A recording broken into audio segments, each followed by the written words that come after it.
शाहज़र सुल्तान ये समझ रहा है कि जैसे ही मास शिफा को तलाक देगा वो बड़ी आसानी से शिफा को हासिल कर लेगा, लेकिन वो इस बात से बिल्कुल बेखबर है कि शिफा के दिल में इसके लिए सिर्फ शदीद नफरत ही मौजूद है। दूसरी तरफ मास और शिफा के दरमियान रोज़ बरोज़ बढ़ते हुए इख्तिलाफात ने इनके रिश्ते को इस मकाम पर पहुँचा दिया है जहाँ एक दूसरे पर एतमाद तकरीबन ख़त्म हो चुका है।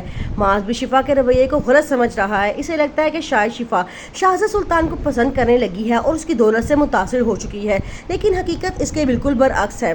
शिफा तो शाहज़र सुल्तान की हकीकत जान चुकी है और उसे निजात हासिल करना चाहती है। एक तरफ तो शाहज़र सुल्तान शिफा का मिसकैरेज करवा देता है, जबकि दूसरी तरफ उमर का इलाज करने वाला डॉक्टर को वो मुल्क से बाहर भिजवा देता है। अब वो हर तरफ से शिफा को इतना मजबूर कर देना चाहता है कि शिफा खुद उसके पास चलकर चली जाए। यहाँ तक कि शाहज़र सुल्तान ने शिफा से भी साफ कह दिया था कि मैं तुम्हें बड़े प्यार से हासिल करना चाहता था, तुम्हें अपनी जिंदगी में शामिल करना चाहता था, लेकिन मुझे लगता है कि प्यार तुम्हें रास नहीं आता।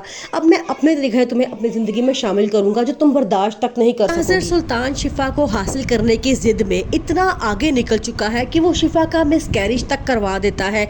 यहाँ तक कि शिफा के पर्स में वो टैबलेट्स भी रखवा देता है जिससे मिसकैरेज हो सकता है। ये तमाम सूरत हाल देख के मास बहुत परेशान है। उसका समझना ये होता है कि शायद शिफा ही इस बच्चे को रखना नहीं चाहती थी। वो शिफा को तलाक की धमकी दे देता है और कहता है कि अगर तुमने अपनी हरकतें ठीक ना की तो मैं तुम्हें तलाक दे दूंगा।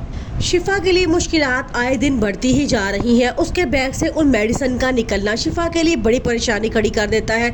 अब हर कोई यही समझ रहा है कि शायद शिफा ही कसूरवार है और वही इस बच्चे को रखना नहीं चाहती थी और मिसकैरेज करवा दिया।